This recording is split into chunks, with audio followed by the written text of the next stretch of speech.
doing this year's legislative session or any legislative session for that given year. We're so glad you're here to join us. This event is presented by Ponte and Busan Public Affairs Consultants and sponsored by Colorado Capital Watch. Thank you both for supporting the Colorado Sun. And thank you to our members for making this event and all of our journalism possible here at the Sun. If you're not already a Colorado Sun member, joining is quick and easy at coloradosun.com/join. If you're here tonight and you're not already a premium member at the Colorado Sun, we're offering a 20% discount for the first year of the Unaffiliated, our politics newsletter, written by myself and Brian. There is no better way to stay up to date on what's happening at the Capitol and with our congressional delegation, not to mention election news. We're already starting to think about 2026. To save 20%, visit coloradosun.com/legislative preview using the promo code LEG20. That's LEG20 at coloradosun.com/legislative preview. This offer is only available through the weekend, so make sure you sign up by Monday. And also a quick note, the Colorado Sun is a member of the Trust Project. You can see our commitment to trusted journalism at coloradosun.com/ethics. So now on to tonight's event. First off, if you have any questions for any of our panelists, you can email them or submit them via email at questions@coloradosun.com. They will be sent to me and my colleague Brian Eason during the event, and we'll try and get to as many of them as we can. Some folks sent questions in ahead of time, and we try to incorporate those into the questions that we prepared for this evening. So our first guest for tonight is Governor Jared Polis, hot off his 7th State of the State address. He's entering his final 2 years of governor. Thank you so much for joining us, Governor. Appreciate it. Great to be on, Jesse, and thanks to the Colorado Sun, and really appreciate you doing these events and also making them more broadly available virtually to your subscribers and supporters. Yeah, we appreciate it. So, Governor, first question for tonight. You've lost some of your key allies in the legislature in recent years, either because of term limits or, resignations, whatever. Some of the first bills introduced this session seem primed to kind of be testing your veto pen, thinking about some gun bills, some legislation on housing, some legislation on unions. How are you approaching the new makeup of the House and the Senate? And are you expecting more conflict this year than you've had in years past with some of the members of the legislature? Well, look, we're always very upfront and I meet with Democratic and Republican leadership regularly. So I have, my own relationships, of course, with the Senate president and the majority leader and the speaker and the House majority leader, as well as the minority leader. So I meet with them regularly. They know where I am. I don't think there's any surprises there. And obviously they each have to handle their bodies. And, not only is it two branches of government, executive and legislative, but there's two chambers legislatively, which are obviously managed separately. So we always have a good constructive relationship with them, and we look forward to hopefully achieving the goals that I laid out, which is, reducing costs, making Colorado more affordable, streamlining government, making it more efficient, reducing waste. And of course, the biggest part of affordability is housing, reducing housing costs, but also, healthcare, everything across the board, and public safety. And in public safety, there's a few laws we're seeking, but by and large, it's successfully implementing the laws voters already passed, 130, which will really be a big boost to local law enforcement.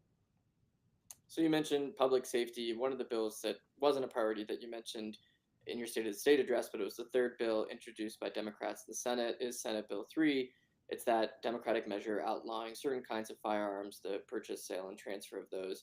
I know your office and you have said that you haven't gone through the bill yet, but you've had a few days, so I'm wondering, have you taken a position on it? Do you have any thoughts on it? What's your feeling on it? Well, I first of all, I did call very specifically for gun safety legislation in my State of the State, specifically increasing the penalty to a felony around stolen guns, regardless of value. A majority of guns used in crime are stolen, and yet we still charge based on value. And a $2,000 gun is every bit as dangerous as a $300 gun. And so just as we achieved something similar for auto theft, removing the value of the car from the criminal charge, we hope that we can achieve that with regard to guns. One more thing, and then I'll get to your question. We also will be implementing Prop KK, which is the excise tax the voters approved, which will be supporting victim services, charge on ammo, guns, victim services, school safety. So that's another key part of that. I'm sure there's other ideas, Jesse, and again, I think our focus should be on guns used in crime. So I think that, we should really look at the data on what kinds of guns are used in crime. And one of the things that stands out to me is they are very often stolen guns. And so I think if we can make progress there, that'll be very substantial in improving the safety of people of Colorado. and decreasing crime across the board. Remember, many crimes that guns are used in, the gun is not actually shot or fired. It's simply used as a threat, hold up a mugging. So if we can remove some of those illegal guns off the street, I think it could have a ripple effect to reduce a whole set of additional sets of crimes that are a problem across our state. Obviously, rifles are not used in the vast majority of crimes, but as you and I both know, they're used in some of the high-profile tragedies we've seen in Colorado, most recently Club Q and the Boulder King super shooting. Those were events where the gunman used, high-powered AR-15 style rifles with detachable magazines. So, I mean, I want to kind of get back to this, the concept. Sure. Well, certainly always a red line for me has been don't affect things that people already have. And this law obviously this proposal clears that. I mean, people know I'm not about to ban or prevent anything people have. It really talks about the sale going forward. I think it just depends on whether the models that people want are available in a way that's consistent with the law. I mean, obviously, the law itself is designed to make sure that the ammo clip and is the cartridges is fixed rather than replaceable. It allows you to replace it, is my understanding, but it takes a little bit longer. So again, I'm not entirely sure why the legislature wants to play around with different gun models, but to me, I would start with the guns that are used in crime. And as I said, they're often stolen guns. If there's other attributes those guns have in common, I would be very interested in getting them out of the hands of criminals and gangs. I expressed in my State of the State, I'm hopeful that increased border security can reduce human trafficking, of course, and drugs. But another thing that is on our radar is illegal gun trafficking. Okay, and just one last question on this, because I do think it is going to be one of the bigger topics that the legislature this session. If the bill as introduced landed on your desk tomorrow, would you sign it? Would you veto it? Well, I haven't, again, Jesse, there's been 150 bills dropped. And so my role is at the end. And as we read through this, again, I want to make sure it doesn't interfere with legal law abiding gun owners in our state for hunting, for home defense, for sport. We'll certainly bring those values to the table as the discussions continue. All right, appreciate it. I will mention that bill as introduced has enough original co-sponsors in the Senate to pass as is. So we do expect that to make it to the governor's desk at some point. Governor, switching gears here, I want to talk about business. The Labor Peace Act is going to be another one of the big discussions here at the Capitol. You said during your State of the State address that you hope the legislature and the business community can find a middle ground on changes that would last another 80 plus years, kind of referencing how long the Labor Peace Act has been in place. Do you think that the bill introduced this session so far that would eliminate the requirements for 75% of employees to sign off before a union could negotiate with an employer over union security strikes that middle ground to begin with, or do you think it needs some work? No, it doesn't. I mean, the middle ground is the Labor Peace Act. That's been this unique compromise that Colorado has. I think it's a model to states that are right to work or close shop, that there is a third way, and it involves giving the workers a voice. And I, of course, would be hesitant to try to remove the election and the voice of the workers in whether there's union fees that are charged. I think that's wrong for our state and would create great instability. So I approach it the same way I approached the medical malpractice versus doctors issue, the way I approach the environmentalist versus oil and gas issue. If there is a different compromise other than the Labor Peace Act, and I'm supportive of the current one, but if there's a different compromise that keeps the peace and the business and labor agree is better than the status quo, I'd be open to it. But I'm not open in isolation to somehow removing the voice of the workers and whether they're forced to pay dues. I'm all for unions and voting by majority to form a union. But if dues are going to be deducted from paychecks, I think the workers deserve to have a say. Well, I want to unpack that a little bit, because you mentioned two topics where your office played a big role in kind of having negotiations, brokering a deal last session to prevent some ballot measure fights, etc. But when I asked you the other day about the Labor Peace Act changes, what suggestions you might have, you said that I don't have any solutions here to kind of find that silver bullet. But maybe things are changing. Are you guys involved in those negotiations? Well, I mean, I think, again, what's key is that, that workers and businesses have confidence in and that we have stability and predictability about how unions are formed in a way that's fair to workers, in a way in which the worker voice is elevated. And that's inconsistent with eliminating an election. I mean, Democrats are about democracy. They're about choice. And obviously, workers should be able to have a second election. But I think there's improvements that could be made. I mean, I hope that the discussions go towards, timelines and what kind of majority is needed for a automatic deduction, even from people that don't want to join the union. We're talking about deducting money from their paycheck. As long as the workers are at the table, have a say, I think there's a broad range of discussions to be had. I hope those discussions are occurring. But I'm open to a better compromise than Labor Peace Act. I mean, Labor Peace Act has certainly served us well, but I'm open to a better compromise if there is one out there. I'm not confident. I don't think there is, but if there is, I'm all ears. So it sounds like you might be open to removing that 75% threshold, maybe lowering it. Am I understanding you correctly? Maybe make it 65? There's nothing magic about 75%. I mean, I think what it says is, look, a majority vote, you form a union. If you actually want an automatic deduction from workers' paychecks, even people who don't want to join the union, let's say the 49% that voted no, you need some kind of supermajority.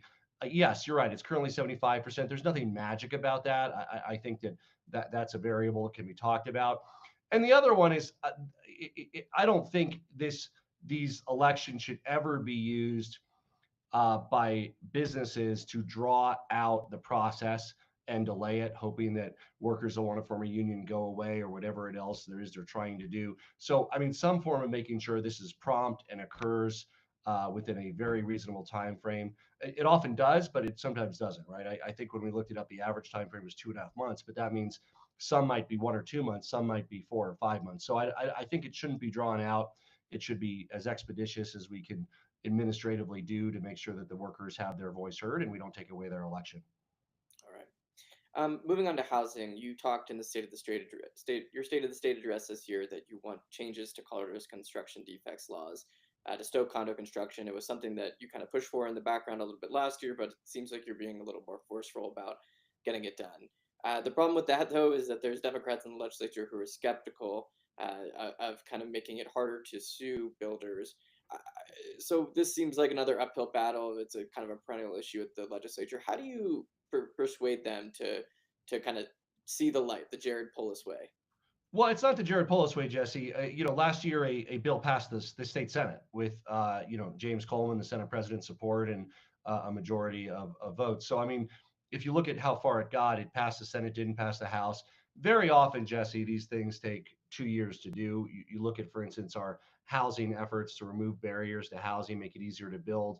The first year in the sort of omnibus, it passed the House, didn't make it through the Senate. The second year, all the composite pieces made it across the finish line in 3 or 4 different bills. And obviously now we're going further on housing. Hope we get to talk about the work we're doing.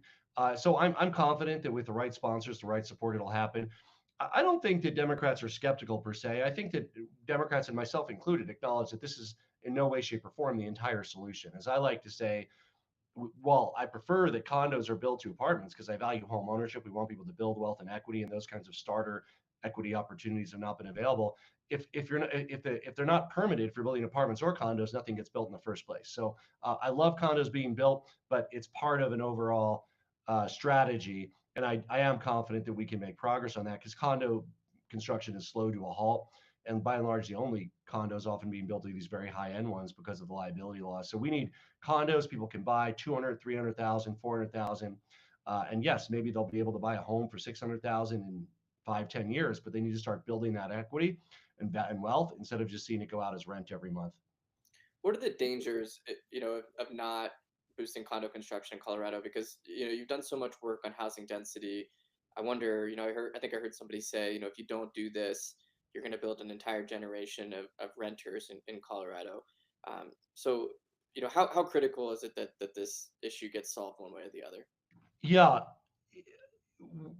almost all of the new construction in large multifamily buildings has been apartments instead of condos. So to be clear, there are other kinds of housing that people can get. We talked about accessory dwelling units as an example. We want those, and we did the work removing the blocks from them being built in most areas. I'd love to go further. The next step is allow them to be subdivided and sold, right? So a couple maybe can buy one for $300,000 even in Denver, and then by the time they have 2 kids that are 4 or 5 and they need a larger house, they all of a sudden have that 100,000 in equity from living 7, 8 years and starting to pay down the mortgage of a $300,000 place. That's how you build wealth. If you're renting for those 8 years, they don't have the down payment, and they can't buy a $500,000 or $600,000 home. So we really want to make those opportunities available. Condos are part of that, but so are other kinds of entry level starter homes, and I'm for all of them. Right. So I know modular is a focus this year, and also one thing you're pushing for is the Yes in God's Backyard bill. Those both seem, I mean, modular seems like a bigger step, but the Yes in God's Backyard bill, why do you feel like that's going to make a dent in such the big issue that we have here?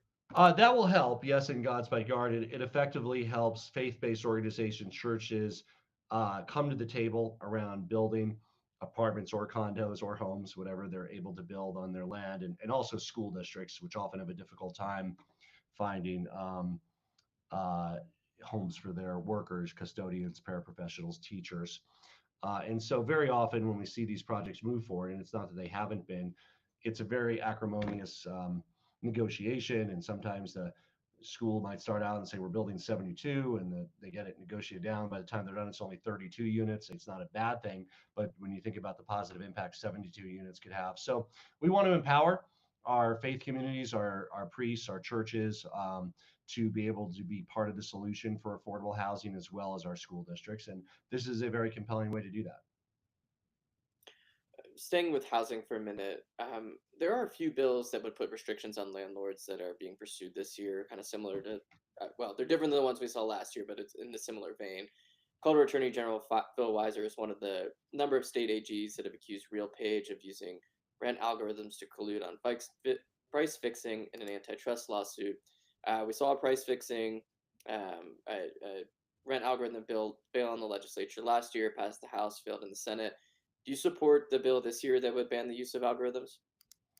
Well, algorithms is simply means, a mathematical function, and I love math and economics and science, and so I think there's, the less market friction there is, the more that formulas can help deliver value for tenants and for landlords, the better. I'm not familiar with the products that are out there, but certainly, if a mathematical formula has a value to tenants and the landlords, then it should be able to probably be brought to market in our state. Moving on to a HOA related issue, this was actually a reader question. One of our readers wanted to know if you are regretting your 2019 veto of a bill that required licensure for HOA managers. As you know, the HOAs have been a lot in the news a lot recently for closing on residents and other issues, other conflicts between HOAs and their residents. Is that something that you maybe would be willing to sign if it came to your desk again? And any regrets on the 2019 veto? No, that's very much part of our, reduce housing cost agenda. I mean, I look at bills very simply. Does it increase costs? I'm generally against it. Does it decrease costs? I'm for it. So of course, HOAs can hire whatever management firm they want, but we're not about to reduce the number of management firms by adding hoops and costs and training that they have to go to that's passed along in your HOA fees. I mean, HOA fees have gone up more than enough, and the biggest driver often is homeowners insurance. We can get into some of the plans we have around that, but certainly adding costs to the management firm directly increases HOA fees, and that's not something that we're for. All right, I want to segue from health insurance to the homeowners insurance in a minute, but I do want to ask some health insurance questions because there's some interesting bills this year that would add some insurance mandates. There are two bills this session, one that would require private insurers to equally cover behavioral and mental health similar to physical health, and also require insurers to cover weight loss, diabetes prevention medications, thinking of like Wegovy and Ozempic. Are those non-starters for you? I know in the past you've told the legislature, don't send me mandate bills because that's going to Yeah, I mean, our message has been a little more nuanced than that. I think that there's a very big hill to climb. What we say is do the actuarial analysis before we even consider it. If you don't do that, we're not even considering it. And once you do that, find out how much it costs. And we have accepted some very minor ones, 3 cents a month, 5 cents a month, very small ones that we've done. I'm thinking of one around, I think, assisted reproduction is an example. If you want to have a kid, IVF, those things are covered. So, again, you have to do the actual analysis. And of course, our number one thing, save people money on healthcare. You've said it a million times. I take it very seriously. So if it works to the opposite of that and increases rates, it doesn't sound like something that I can be for. How about those two specific issues? Are you skeptical that those will? I haven't seen actual analysis on those, but again, with the way we view anything in healthcare, I mean, everything sounds wonderful. Cover this, cover that, cover everything, and then all of a sudden we're paying twice as much for healthcare, and that's the opposite of my mandate from the people. It's to reduce the percentage of your income that goes to healthcare. That's what I'm working on, not to double or triple it.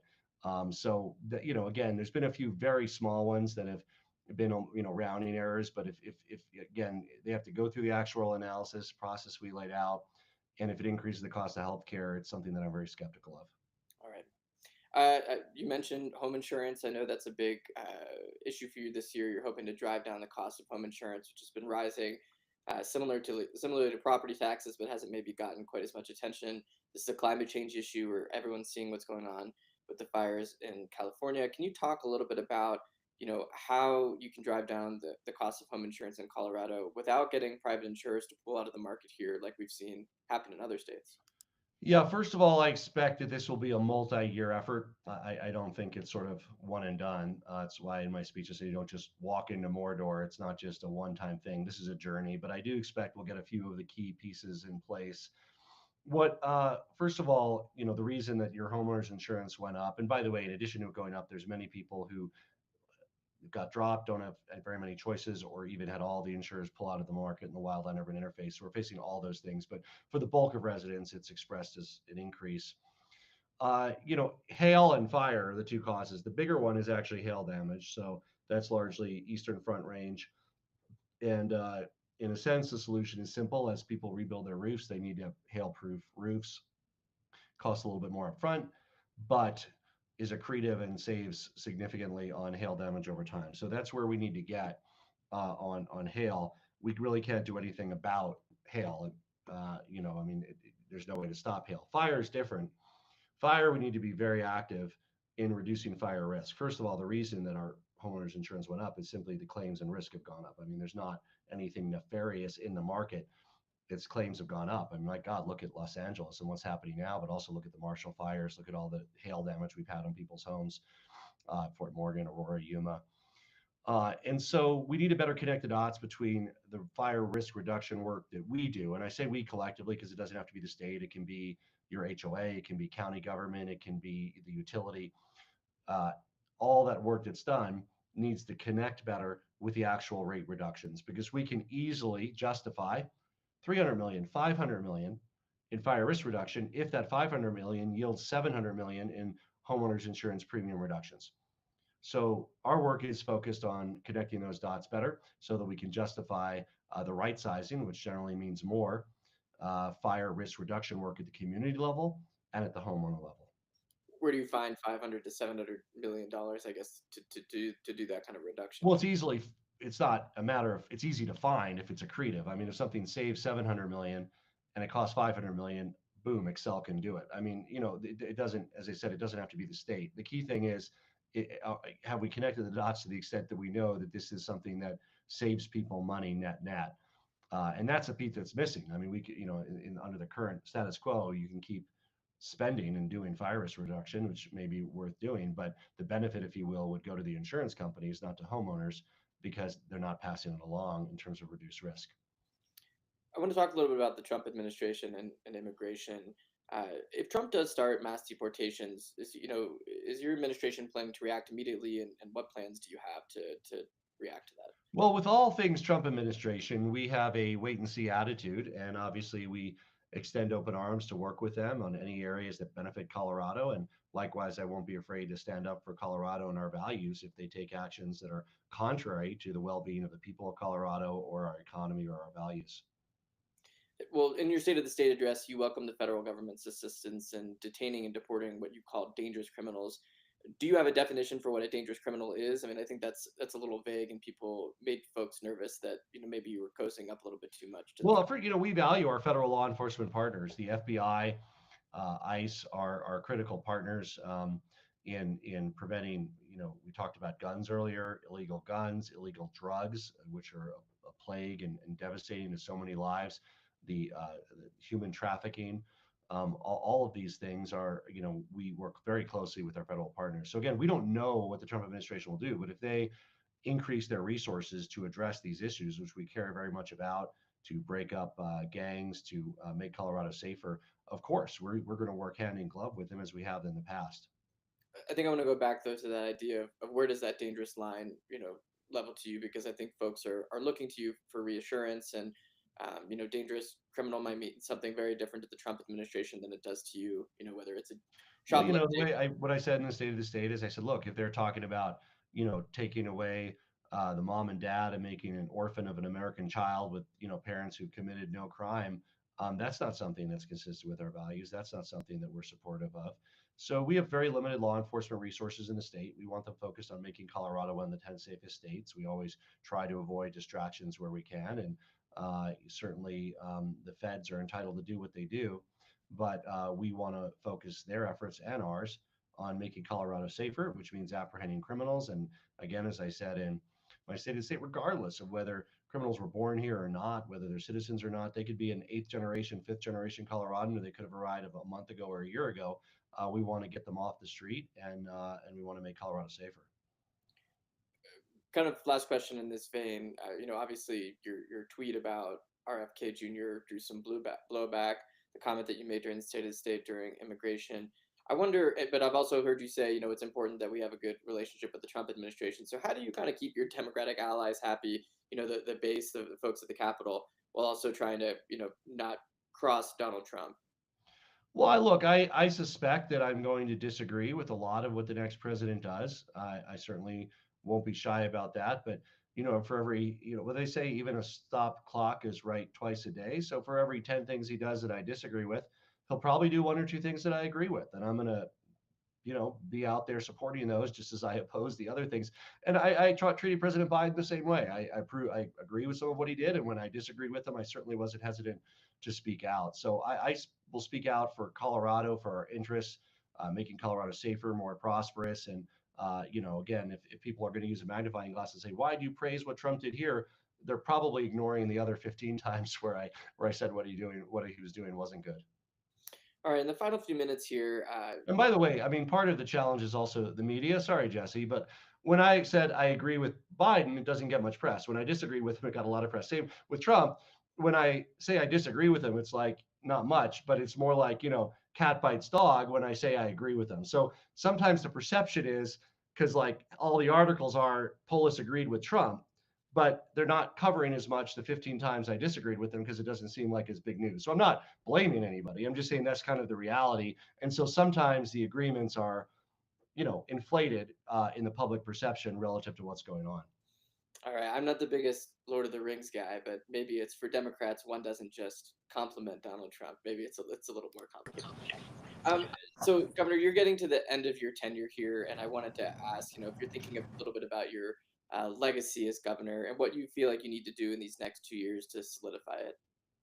Well, no, I'm not, Jesse, because I have, 2 more years to go. There's governorships like Vermont where the entire term is 2 years. So I'm treating it like we're new, we're fresh, we're running through the gate. Maybe in my final months, that'll be something I think about. But we have a very active agenda to make Colorado more affordable and safer. We're continuing to try to achieve operational excellence at every agency of state government. Me and my cabinet are entirely dedicated to that work.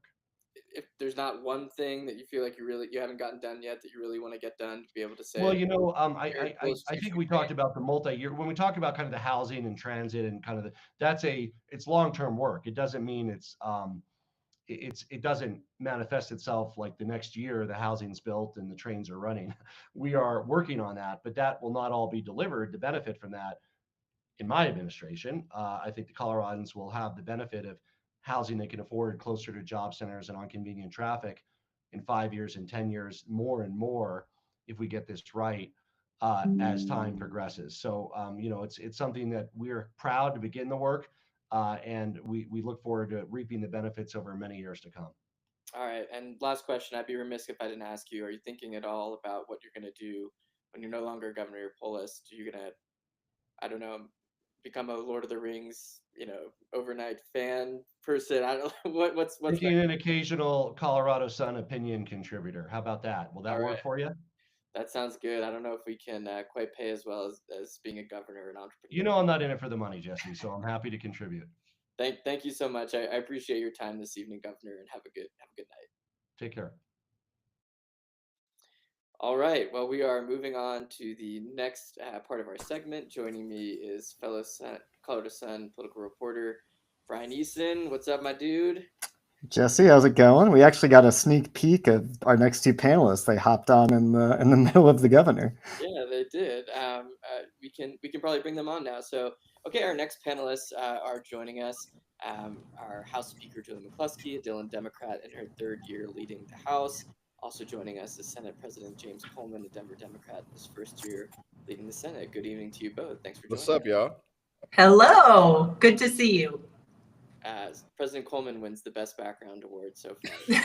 That's all I got. That's all I got. Yeah, The speaker has all the answers. I got the background. There you go. All right, well, let's jump right into it. President Coleman, first question's for you. Before the legislative session, you said in an interview with the Get More Smarter podcast that you wouldn't be involved in the construction defects legislation this year, but I'm hearing that you will be, and I'm wondering, what changed, and also if you can kind of preview what the bill would do exactly. No, thank you for the question, Jesse, and Brian. Thank you as well for the opportunity. It's good to see everybody. And real quick, shameless plug. Thank you for allowing me this privilege. Shout out to my wife. It's her birthday. I'm excited to be here with y'all. She's looking at me right now. So as soon as we're done, I'm going to take her to dinner. And thank you for letting me do this interview. Okay. We need to apologize to your wife then, because no, it's all good. It's all good. The people of Colorado needs Speaker McCluskie and me to share what's going on. Listen, I'll tell you what changed for me is, at this development, want to be a part of a conversation that I think is a tough conversation. What I wanted to say is, I think it's important that we do address affordability and affordable housing.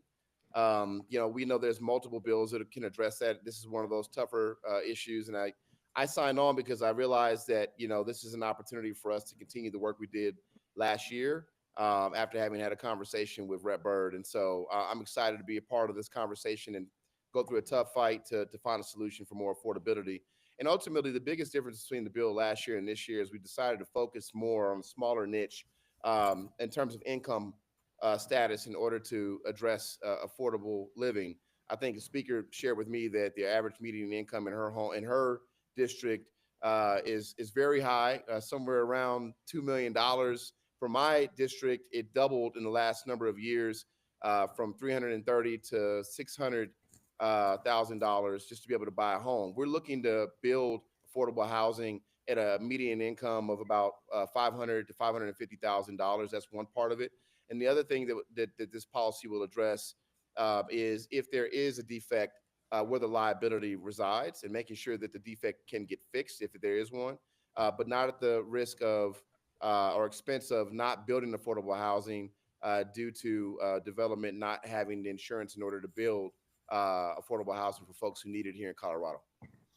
I wonder if that is going to be met, though, with skepticism from some of your Democratic colleagues, almost as if, you're making it harder for folks who have less money to sue builders in a situation where they need more help. Like I think that's how it's going to be received.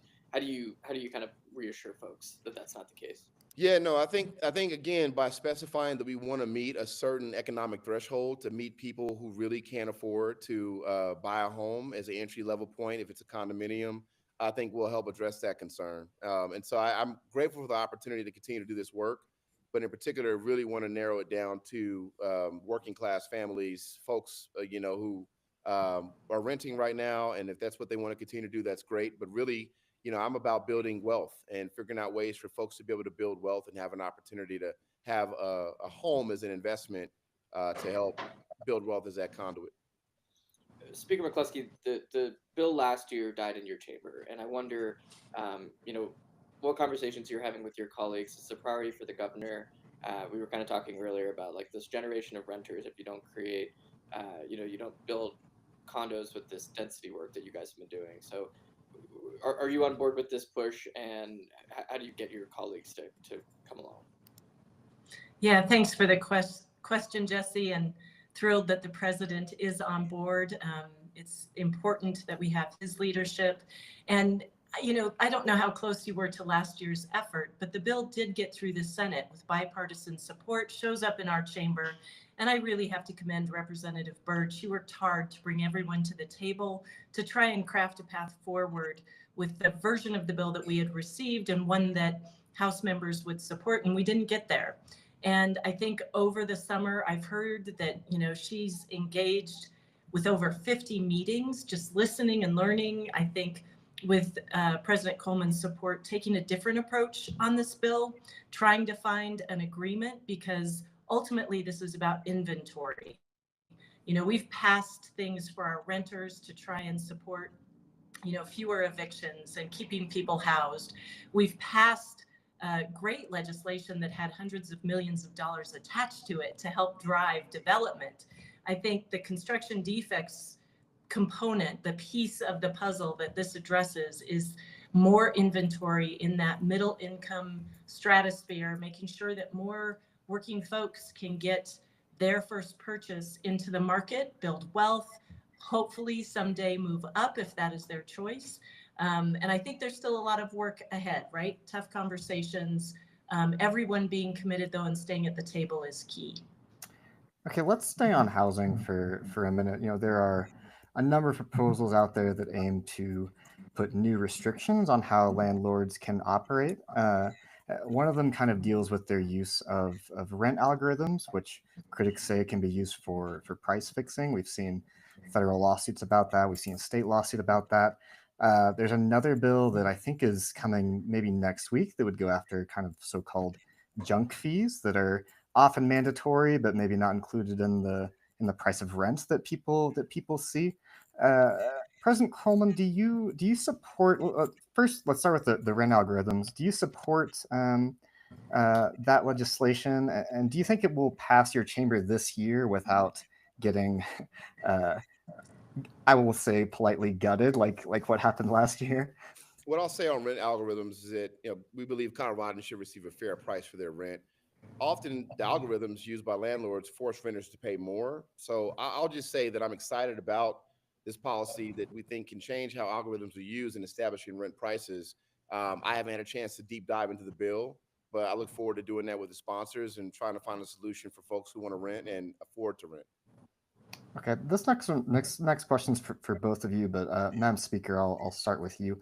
How big of an issue do you think junk fees are, whether that's in rental housing or just across the economy? And is this an area that you think Colorado lawmakers should be regulating, or is this something that's better left to Congress or the Federal Trade Commission?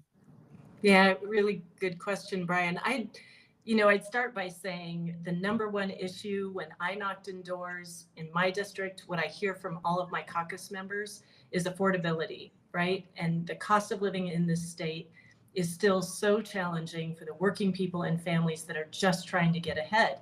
I generally look to housing, healthcare, and childcare as the three big drivers, the pressure on people's family budgets. And I've been really intrigued by some of this algorithm conversation. It's not something I know a great deal about. I've heard from some landlords that they've used it, that it has indicated a call for decreasing in rent, right? So I have a lot to learn on that front, but I will assert that we need to do more for renters. When it comes to junk fees, it's the same conversation.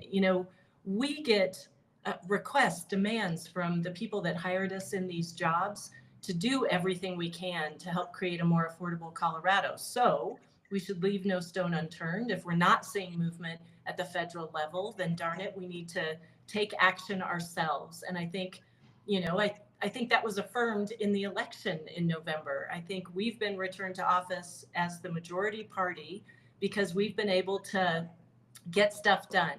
GSD, as I think it's the acronym for other words, but we've been able to get stuff done. We've delivered on childcare investments that help working families. We have helped development, more than $500 million on affordable housing projects. We have passed reinsurance, the Colorado option, to help reduce health insurance on the market. Those are wins, but the pressure continues and we have to keep doing better. So I too am eager to spend more time on the algorithm issues. the junk fees. You may have also seen the price gouging bill that was introduced, all kind of with this, how do we address some of these extraordinary costs that families have been facing? And Jesse, I can't agree more with the speaker. I would just add, I know that this is a bill that's starting off in the House. Give a shout out to Senators Cutter and Weissman for being the sponsors of the bill when it comes over to the Senate. But when it comes to maintenance fees on household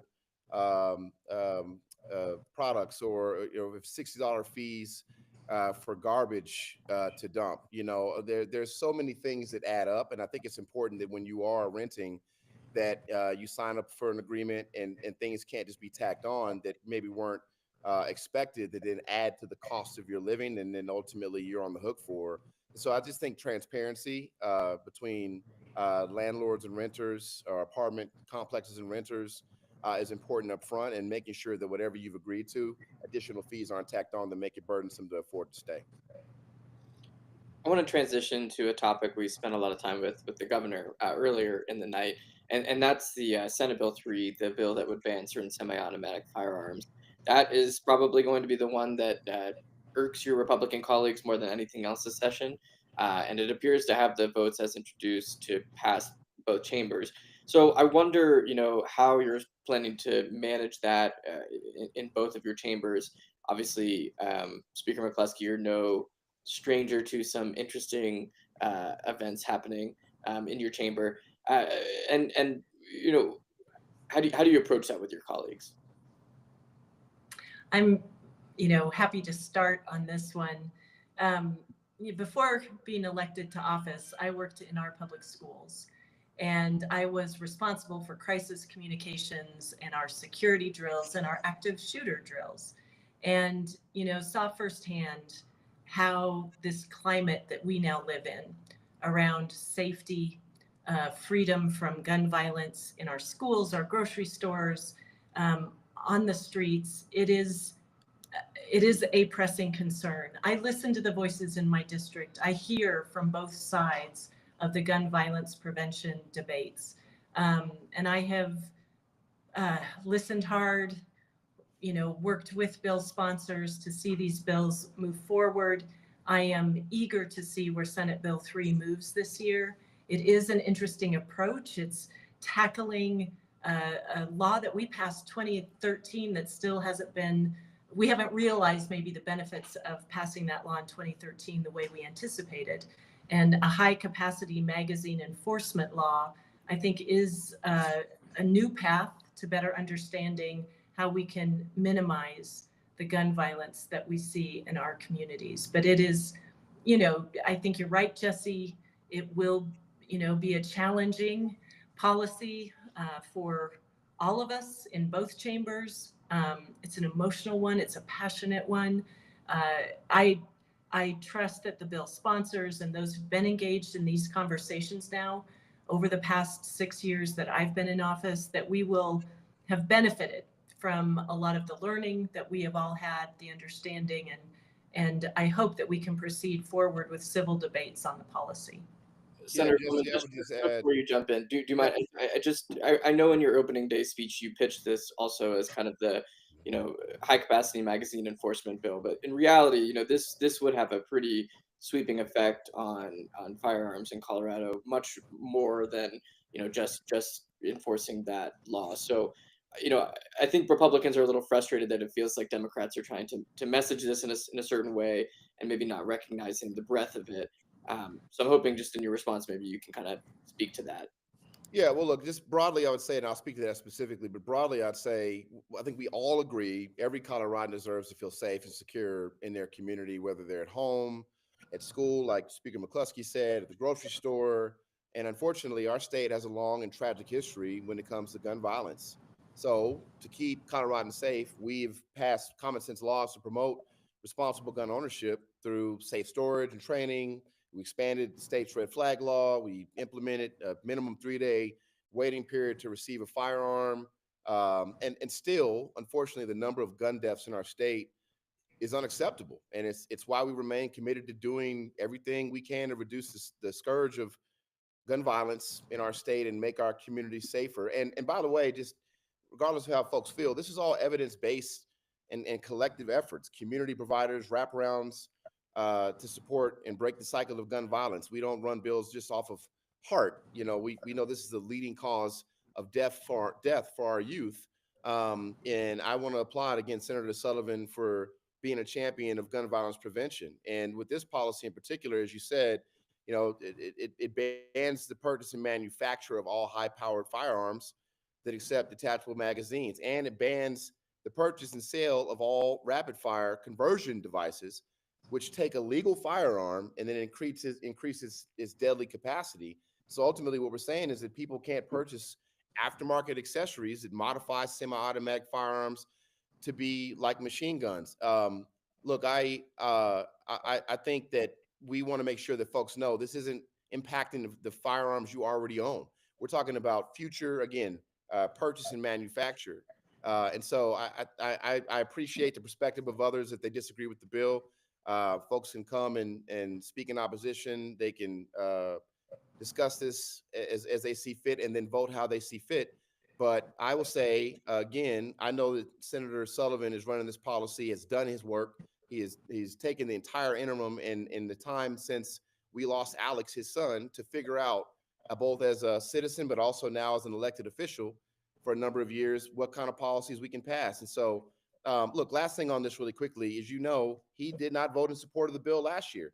And part of the reason for that is because some folks think that running gun violence prevention bills is a publicity stunt. It's not. It's not for likes. It's not for follows. It's not to get friends. It's to address the deaths that we have in our state and harm that we have in our state because individuals have firearms that are not created for the purpose and used for the purpose they were created for, rather. So I'm excited for the discussion, the debate, and we look forward to hearing all sides of the perspective and coming out with the best policy to save lives in Colorado.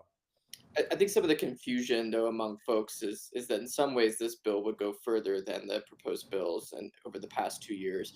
And there is no state in the country that has a law similar to this. So it would be new for Colorado, right?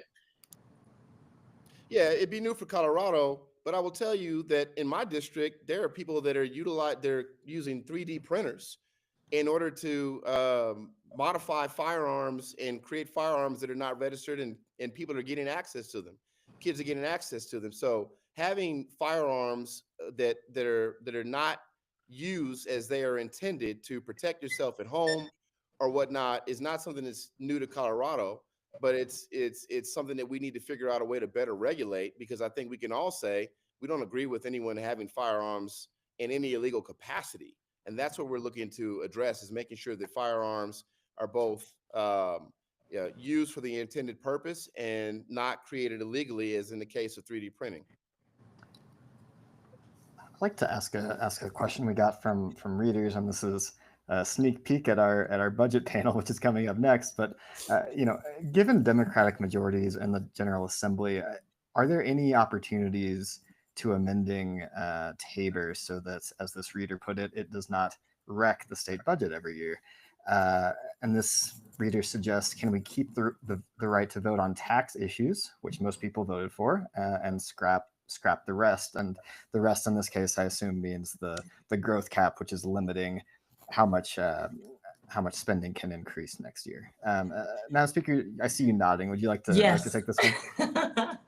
You know, you may recall, Brian, in Proposition HH, we attempted to adjust the cap, raise it by just 1%.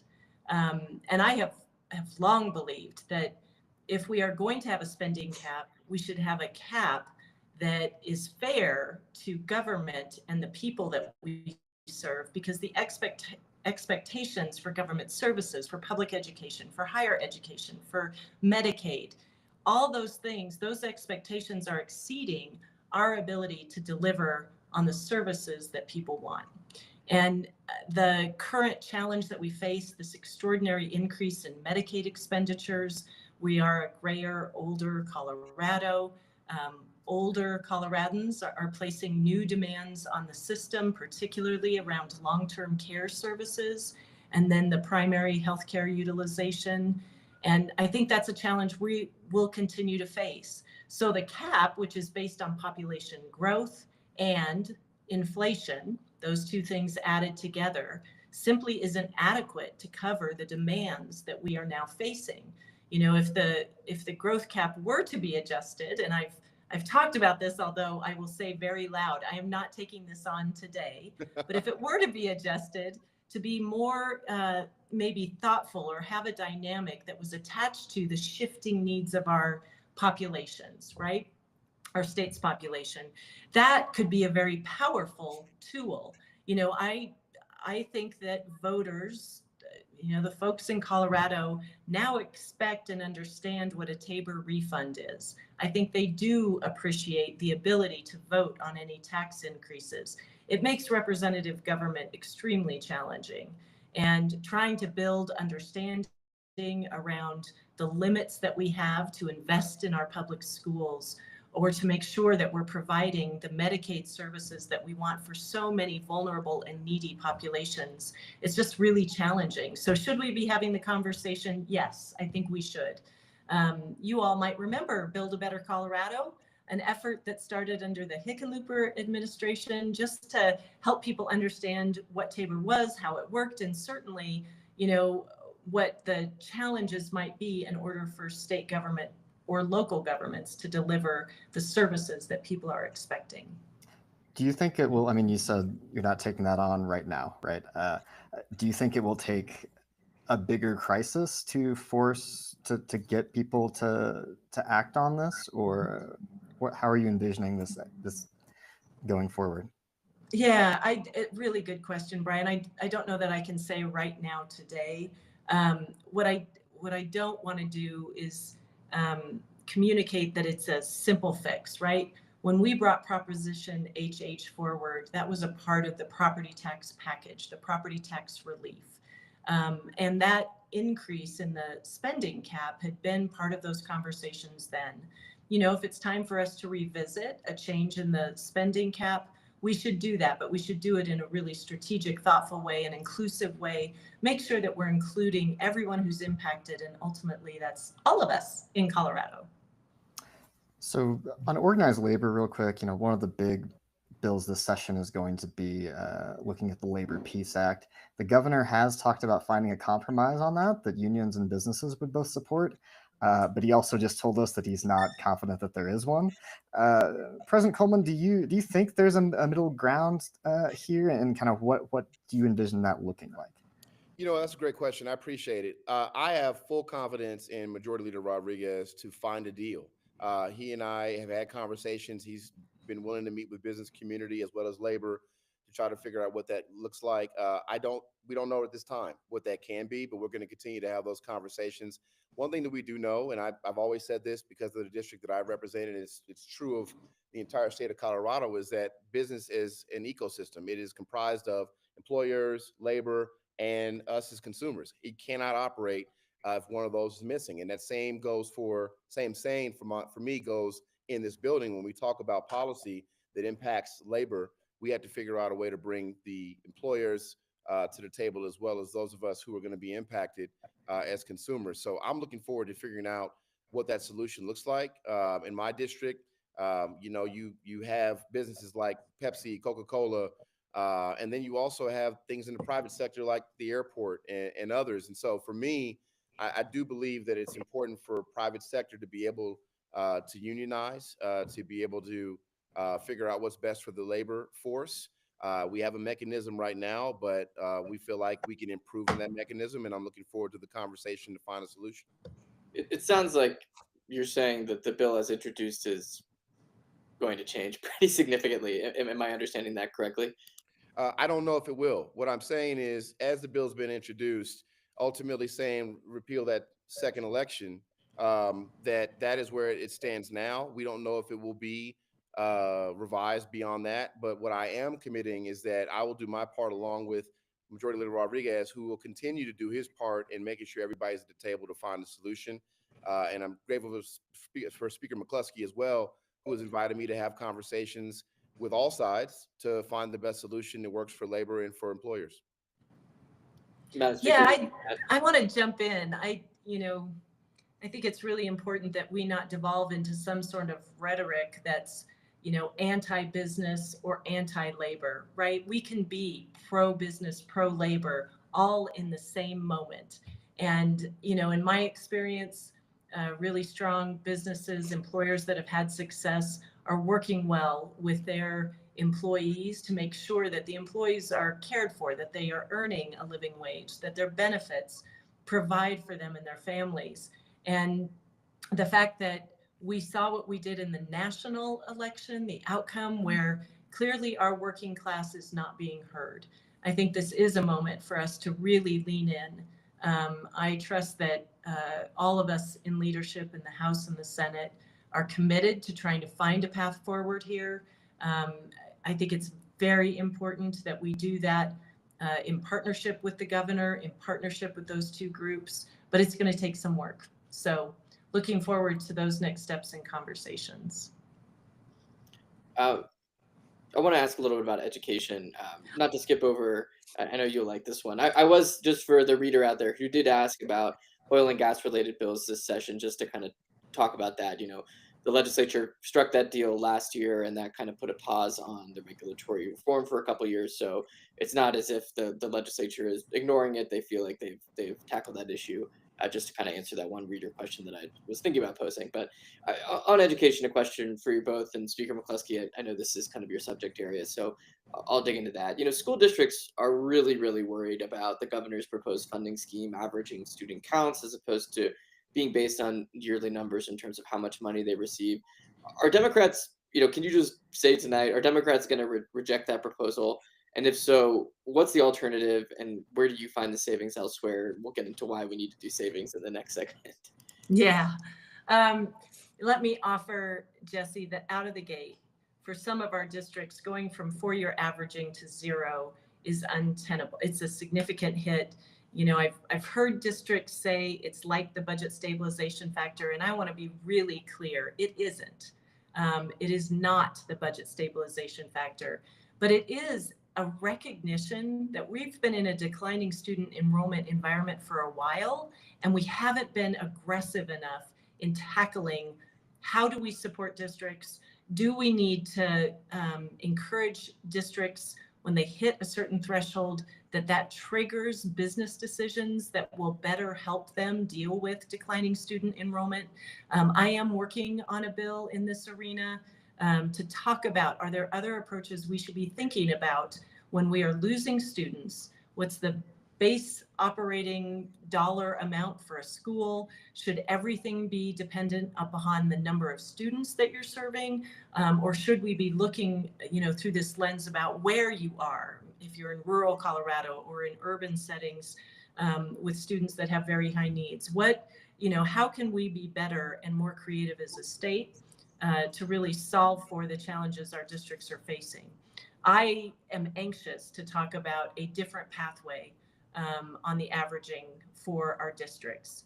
I want to spend dollars where kids are, where the highest needs are. I believe that's what will drive better quality into our system and better outcomes. Ultimately, we need to put the kids first. We've done that with this new formula. I'm delighted that the governor is fully embracing the implementation of that formula as designed over the next 6 years, starting at the 18%. I need to sit down with the numbers and better understand how the elimination of the averaging is going to impact our school districts if we are fully implementing the school finance formula as designed, and then see what we might be able to do to create a better rampway. Because ultimately, I do appreciate the concern that not only are we in a tough budget situation, but spending money in really large districts where we've been in a declining student enrollment environment and we just haven't quite figured out how to get to that more efficient operating model as quickly as we should. Does that make sense? Makes sense to me. You're an educator. You know how to break it down and explain it to us. We appreciate it. All right. Well, President Coleman has to go take his wife to dinner. So we First, Brian's gonna sing her happy birthday. Absolutely Yeah. not. I got the card. I'm not singing. I break all glass when I sing, but No, but thank you all for having us. Thank you, Jesse and Brian, for always creating a platform for us to be able to share what's going on and for everybody to understand what we're doing. And we welcome everybody to come on down to the Capitol. Don't just join and hear this, but come visit us, please. That's right. And Jesse, I like the beetle pillow in the background. You want to talk about good backgrounds? That one might win the day. It's all thanks to my wife. Well, thank you both so much. I appreciate it. Take care. See ya. All right, so we are going to transition to our last segment of the evening, which will be a conversation about the state budget. Thank you again to all of our panelists so far. Welcome to a couple folks who we accidentally brought on screen too early because we don't know how to use the system. So for the final panel, we'll be joined by... I'm a big fan of Zoom, Brian. It's so easy. I almost never forget to unmute myself now. So we're joined by Senator Jeff Bridges. He's a Democrat from Greenwood Village, and he is also the new chair of the Joint Budget Committee. We also have Representative Rick Taggart. He's a Republican from Grand Junction, who also serves on the JBC. Thank you both for joining me, gentlemen. Is Jesse dropping off for this one? He is. He's had a long night. He had the governor first, so you're stuck with me. I'm happy to talk with you, Brian. Thanks for having me. Can I start by saying my mom is watching? So, hi, Mom. We've had so many family shout outs tonight. It's a good evening. So let's start by setting the stage a little bit. So Colorado is facing a pretty substantial state budget deficit. The actual number depends on how you look at it, but if you throw in year-to-year growth, you throw in a ballot measure that requires the state to spend $350 million on law enforcement, and then you throw in Medicaid spending, which keeps going up. I think both of you have said that the real budget shortfall is somewhere north of around $1 billion this year, or for next year, excuse me. Senator, I'll start with you. How bad is this? Is this a typical tough Colorado budget year and we can shift things around and here and there and make ends meet, or is this kind of a real crisis, do you think? I think this is a new situation that we're finding ourselves in this year, in large part because it's the first year that we've hit the Tabor cap without a lot of federal funds to help minimize the pain from doing that. So if you think back to Governor Bill Owens, last time we were really consistently hitting that cap, Republican governor, and a few years into that, he said, this Tabor thing, this cap is keeping us from providing the services that people of Colorado demand. And that's where we are now, right? There's this issue for a structural deficit, and I think that the speaker described it really well. The costs that drive government, whether that's healthcare, whether that's the cost of construction materials or wages, which is most of what K-12 spending is on. A third of the budget's Medicaid, a third of the budget's K-12. Those costs go up far more quickly than inflation, right? So you have the structural deficit year over year. If this is inflation plus population, this is population plus healthcare costs plus wage growth. And so that difference between these two year over year is a structural deficit that we're going to have to cut. And this is the first year that we're at that Tabor cap, and we actually have to cut that difference, and we can't use federal funds to make up the difference. So it is a very different year from the years we've had before. I don't know that it's a different year from the years that we're going to have moving forward.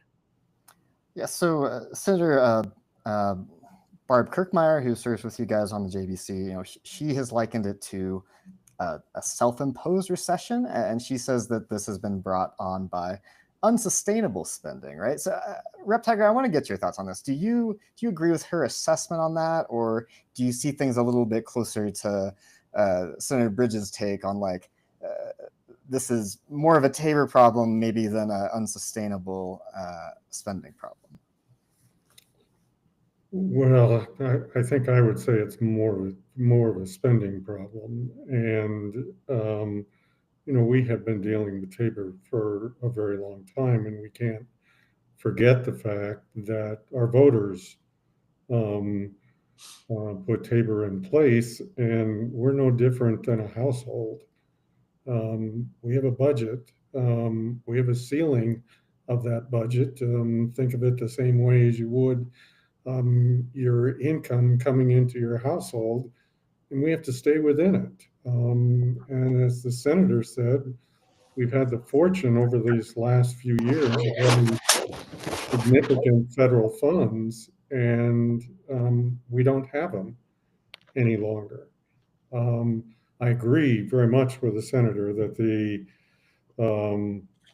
what gets added to what makes this even more complicated is the fact that the Medicaid dollars in particular are the rate of inflation there is significantly higher than a calculated rate of inflation. But keep in mind, as I said, in a household, we're dealing with that as families as well. We have been dealing with the fact that medical costs have inflated over, 2 decades at a much faster rate than the overall inflation rate. But we've added to it, and we can't deny it. And I think the senator would agree with me that there has been a good amount of legislation for new programs over these last 3 or 4 years that we could afford it with the federal funds. In some cases, they were intended to be one-time programs that have become ongoing programs. And so, we've got to look at ourselves in the mirror as legislators as well, because we've certainly added to this problem. Yeah, so when you look at kind of the big spending areas, and Senator Ridges, you talked about them a little bit, healthcare, K-12, higher education, all of these things are largely expected to continue growing faster than Tabor will allow. This is not just a this year problem, right? So, and that kind of, not to get philosophical, but like that makes me think about like, are we at a place where there's just a mismatch between the services that voters keep voting for Democrats, right? Sorry, Representative Taggart. But is there a mismatch between the services that voters are expecting the state to fund and what Tabor allows the government to spend? And if so, what's the long-term solution to that? I'll start with you, Senator Bridges. They vote for some really great Republicans too. I think Rick Taggart is one of those. So I think we have, especially the budget committee. The good news here is that even though we're facing $1 billion deficit, the people that we have on this committee are some of the smartest, most thoughtful, most caring folks that you will find in the legislature. If I could handpick the 6 folks to do this, I couldn't pick a better crew. So it is a tough year, but you've got great people who are dedicated to doing this work. So, Brennan, I think you really. Yeah, I think you nailed it. This is an issue that we're going to have moving forward because we're at that Tabor cap. And yes, Tabor's been in place for many, many years, early 90s, right? And there's a lot of legislation from the early 90s that maybe is not a great idea here in 2025. We changed the school finance formula for the first time in decades. We eliminated the BS factor, which came about a little more than a decade ago. There are decisions that past legislatures make, that past versions of the state make, that maybe it's time to revisit. And we have only been in a Tabor rationing cap situation a couple of times. And the last time we were really in that situation, a Republican governor led the effort to raise that cap because of what it was doing to the state budget. Now, this is the first year that we're really seeing it right now. We've come back, we're in that Tabor cap situation. And so now we have to figure out how to, in an environment where Medicaid is a third of our budget, K-12 is a third of our budget, K-12 required to go up by Amendment 23, Medicaid is going up at the rate of inflation, and the utilization of Medicaid this year was higher than we expected, so it's even higher actually than the rate of medical inflation because more people were using more services on Medicaid, so that's another challenge. We are in a situation where there will be cuts made every year to the budget, and to Representative Taggart's point about a household budget, right? I've made the point before. It's not like the state budget's not like your household budget. There's not an entertainment line where we can just skip the Dave Matthews concert and save $1 billion, right? Like it just doesn't work like that. If you look at the state budget, third Medicaid, a third K-12, 7% is prisons, 11% is higher education, 4% is state courts, 10% is human services. That's 98% of the budget. So we're cutting, all we have is utilities. That's all we pay for. We could cut the Department of Agriculture, the general fund portion of that. There's a lot of federal money that comes in there, but the general fund portion is $22 million. So we could eliminate the Department of Ag. I'm not suggesting we do that. We could eliminate the Department of Ag and we'd still have to cut about $1 billion. So, you know, it's going to be tough. It's going to be real meaningful programs to the people of Colorado. It's going to be felt. The pain will be felt by Coloradans, and we're trying to cause the least amount of harm that we can while still moving the state forward in ways we know we need to move forward. Let's spend a little time on Medicaid to start, because I think that one is number one. It is why the state is ended last fiscal year in more of a hole than was expected. And Representative Taggart, you actually assembled kind of a listening session this fall to hear from some Medicaid providers about the challenges they're facing, particularly in rural areas. At the same time, you know, we keep talking about how state spending is going up on Medicaid, right? Like providers are struggling while spending is going up. So, Representative, what do you make of that? Is there a way to keep rural health clinics open and then serving their areas while reducing Medicaid costs, or are we just going to see, you know, more closures, more healthcare consolidations if state spending can't keep up here? Boy, that's a difficult question. Certainly, I think the listening session that we held this fall brought the department in particular, because I spoke with Kim afterward at length, to the understanding that the disenrollment problem was very, very significant. We had to do everything we could to break through this situation where applications are taking so very long. But so your point, Brian, is that potentially is going to add to costs. But medical costs get worse and worse and worse if individuals don't tackle their medical problems early on. Emergency room costs go through the roof. Uncompensated care goes up significantly. If you listen to most all of the hospitals and clinics, they're up between 40 and 50% in the area of uncompensated care. I think, to answer your question, we're going to continue to see Medicaid go up over a period over the next several years. You hope, you hope that we're doing everything we can from an economic standpoint. You hope we're doing everything we can on an educational side of things, because, you know, I've said this many, many times. If we don't educate our youth and re-educate adults in an environment that we're in today, we pay a very dear price down the road in social services. But making a dent in that doesn't happen overnight. It's going to take a commitment, which the JBC, I think as a group, we've pushed more initiatives there over the last couple of years, 2 or 3 years, than this state has ever seen, to try to get more individuals with credentials, with certificates, with 2-year degrees, with 4-year degrees, et cetera, et cetera. So, but to answer your question, I think we have to plan that it's going to continue to go up at a higher rate. The area we've got to look at, in addition to investing as best we can in the education, is we do have to analyze the benefits. And I'm not, please don't interpret me of saying we're going to take away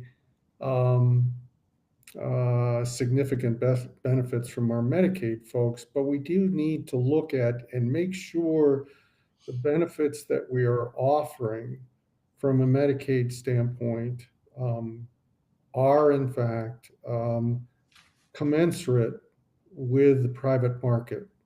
And in some cases, we're not. In some cases, our benefits in Medicaid are better than what I could purchase for my company. And we've got to look at things like that. Now, how much of a savings is there? I can't tell you, but I can tell you the executive director of HICFA has asked us to be a partner with her department looking at that. The other thing I think we have to do is other states have made their exchanges much more powerful. I don't know if that's the right word, but reaching a much broader audience. I'm not saying ours has been a failure, but I don't think we're doing as much as we can there. And I do think we need to continue to work on basic, very cost-effective plans to get more and more individuals that can afford something, but they can't afford what's out there in the commercial side of things necessarily, but to get other forms of coverage. Okay. Let me loop the senator back in on this real quick, because that kind of dual trajectory of, okay, Medicaid costs are going way up, Tabor cap is not going way up. Also, providers are struggling just with what they have before it goes way up, right? So, Brian, this isn't a happy story. Yeah, no, I wish it were, because I'm a sure. happy guy. But this is it's a tough budget year, and it's going to keep being a tough budget year. I mean, do you think Medicaid? What solutions do you see for Medicaid though? Is it just providers are going to have to do with less for a long time, or how do you bend that curve? Yeah, the Medicaid question is a big one. If you look at per capita spending, it's that long-term care that is the most expensive part of our Medicaid system per individual. And the folks that are just getting sort of their basic healthcare needs met, that's actually that is very inexpensive per individual. And we know the return on that investment is enormous. And the place that experts across the country point to, the place that our own Medicaid folks have pointed to, is that long-term care area. And then we're talking about, whose grandma do we throw out of a nursing home, right? Like whose kid with special needs gets fewer services, right? Like these are not fun conversations. And to have them made by a budget committee, or then the budget committee sends it to the legislature, to have the legislature making those kinds of decisions is a brutal place to put us. And I'd say on top of that, a lot of these folks have hired very well-paid lobbyists. And the last thing I want to do is make decisions about Medicaid funding on the basis of who's hired the most powerful lobbyist. And we get a bunch of lobbyists coming in saying, you have such a hard job this year. I really get it. Just don't cut my thing. And I get that's what they're paid for. It's not just lobbyists. It's folks that are in this position too, right? I mean, the stories that you hear, it's heartbreaking. This is not a fun gig to have this year. This is a really heartbreaking story every day from folks that are really going to feel the pain of what we have to do in the budget this year. Now, maybe the March forecast comes in and it turns out that inflation's way higher than we thought and population growth is booming and we can fund all the things we want to fund, but I don't think that's going to be what happens. Speaking of cuts you guys don't want to make, let's transition to K-12. We talked with the speaker a little bit earlier about what to do about districts with declining enrollment. The governor wants to change how students in those districts are counted in order to essentially reduce funding more quickly to schools that are shrinking. Senator, what's your view on this? Like, is that an area that the state needs to look at this year? Yeah, my view is that we're looking at everything. I mean, if we're looking at cutting services to folks on Medicaid, we're absolutely looking at ways that we can ensure that money is going to students and not phantom students, what they're called. That's the term. I didn't make it up, right? So if I have to choose between, if we're looking at the K-12 budget and I have to choose, we have to make cuts somehow between students that actually exist and adequately funding them, right? And the speaker, I don't think, gave herself enough credit for the new funding formula that she put together that just is so, it's remarkable how much in line it is with the studies that were just done by the Department of Education on what it actually costs to educate students. The work that she did, the work that so many folks did to put that new funding formula together is just so much in line with what we actually need to be doing for our students. So if I have to choose between adequately funding those students and then giving money to schools for students they don't have, I am going to be with the students that exist every single day. Now, that being said, it is unreasonable to ask schools to have no idea what their budget the following year will be. If you put them in that situation, they'll do things like hold back money and not invest it on the students they have. And we don't want that to happen. So I think there is some path forward here that doesn't next year move us down to a single year count as opposed to a 5-year average. But Colorado, even at 4 years, is a national outlier in terms of that smoothing. So whether that's we move to 3 years next year, whether we have a plan over the next 4 to move to a 2-year averaging, whatever that is, I trust that folks like the speaker and others will be working on that. And this budget committee is, historically speaking, the most pro-education budget committee that we have ever had. So K-12 spending, I want to make sure this is clear. K-12 spending is the last place that we are looking to cut. But when you have to cut $1 billion, and a third of your budget is Medicaid and a third of your budget is K-12, and the other third is a lot of things that you can't really easily cut, there's going to be some really hard choices that we have to make this year. Let's talk a little bit about higher education in the last minutes we have left.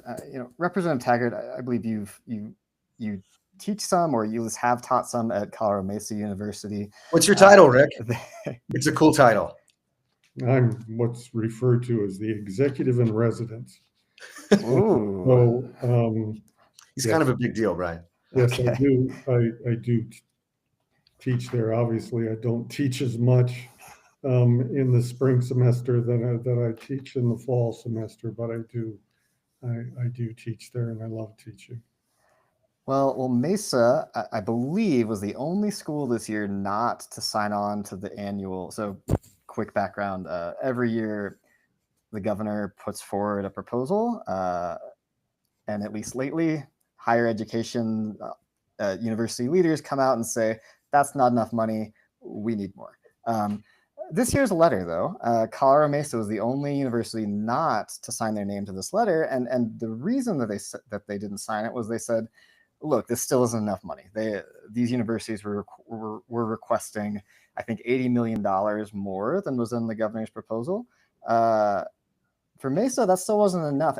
And my question is, are we at a place where is the funding formula itself broken right now?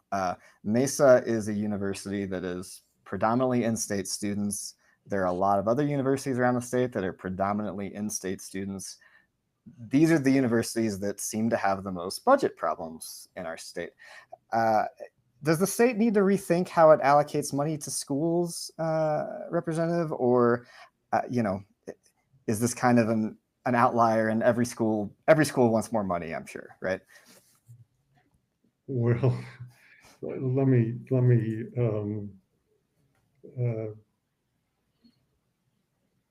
interject in what you just said, that every school does want more money.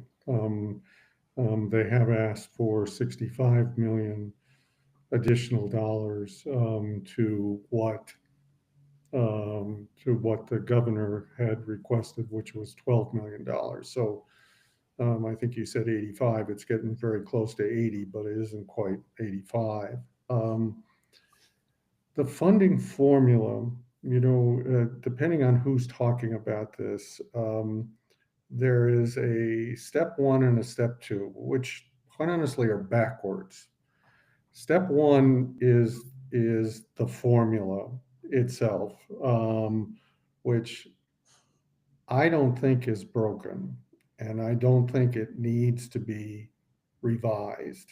The department is going through, because statute says that every 5 years they need to relook at it. It doesn't necessarily mean they have to change it, but they have to review it again. Where Mesa has a problem is in step two. Step two is the base.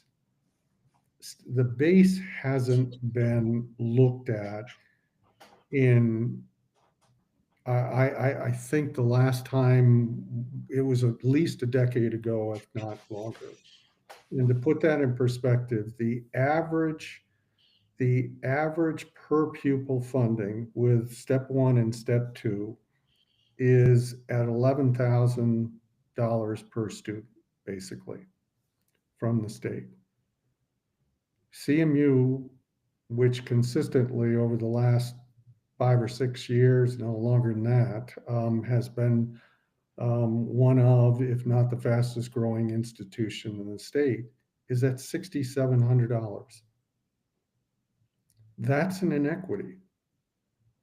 And the reason that the university, its president and its board of trustees said we're not signing this is because they're sending a message to us that that inequity is not correct.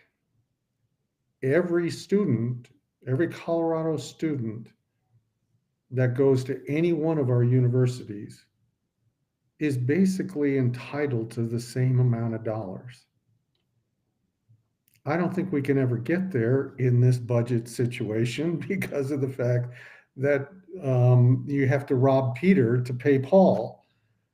And so this inequity continues unless we want to tackle, instead of the formula, tackle the base. And I don't see us doing that. And so they're just, and I can't blame them. They're just sending a message, guys, this inequity between the average of 11 and 6,700 is just not fair. And you rightfully point out that some of our universities have a tremendous ability, because of their brand, to market to out-of-state students. And that totally changes the revenue stream. I mean, it totally changes the revenue stream. And then your more regional, less known institutions don't have that brand name that they can go do that. We corrected the base, although the governor in his first draft, he's come around, but in his first draft, something we did as a JBC was to increase the base for the 3 pure rural schools, Adams, Fort Lewis, and Western, with an additional $3 million a year. That really helped them because, they don't have the efficiencies that a much larger school did. But we didn't have the money, and we didn't correct Metro and CMU. Metro signed on. CMU said, guys, we need you to look at this. Well, we are almost right at time. Can I jump in real quick and just say absolutely can. We don't fund higher education enough. Hop on in. It's just a statement. We don't fund higher education enough.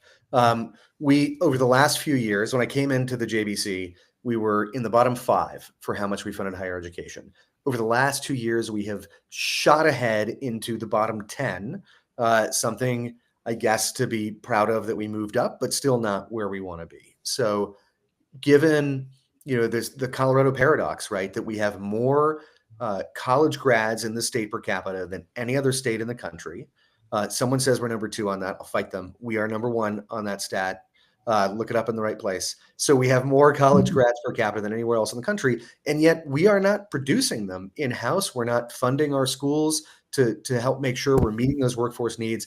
I don't know if it's your paper or another one that just had an article today or yesterday about the inability of our current higher education system to meet the needs of our workforce here in the state, in large part because we aren't funding them enough. I am totally bought into that.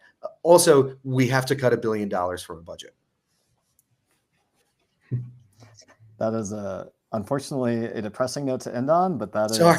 is this year. For context, Brian, I think we never put the context. It's $1 billion out of 16.5, right? It's not $1 billion out of 700 billion. Right. It's $1 billion out of 16.5. So we're to get to 16.5. So, $1 billion here and $1 billion there in Washington is real money, but it's already really real money here in Colorado. It's a big cut. Thank you. A big cut it is indeed. Thank you, Senator Bridges. We appreciate it. And thank you so much, Representative Taggart. Thank you guys for making some time for us on a busy evening. I know quiet moments as a JBC member at this time of year are few and far between, so we really appreciate you giving us a few minutes. You bet. Thanks for having us. And thank you again to all of our viewers for watching us tonight. We really appreciate it. This event, once more, was presented by Ponte and Busan Public Affairs Consultants and sponsored by Colorado Capital Watch. Thank you both for your support to the Colorado Sun. I will say, lawmakers, you can go about your night now. You don't have to stay for my end spiel. And thank you to our members for making this event and all of our journalism here at the Colorado Sun possible. If you're not already a Colorado Sun member, joining is quick and easy at coloradosun.com/join. If you are here tonight and are not already a premium member, we are offering a 20% discount on the first year of the Unaffiliated, our politics newsletter. There's no better way to stay up to date on what's happening with the Capitol and with our congressional delegation, not to mention election news, than becoming an unaffiliated subscriber. To save 20%, visit coloradosun.com/legislative preview using the promo code LEG20, LEG20. coloradosun.com/legislative preview. This offer is only available through this weekend, so make sure to sign up by Monday when you're freezing your tails off this weekend. And that's, again, coloradosun.com/legislative preview, LEG20 for that code. Also, a quick reminder, the Colorado Sun is a member of the Trust Project. See our commitment to trusted journalism at coloradosun.com/ethics. And a big thank you to Christina Pritchett and Eric Lubers on the Colorado Sun team for making this happen in the background. We really appreciate it. Thank you to Brian Eason for just looking so good. You look great, Brian. And thanks to everyone out there. Have a great night.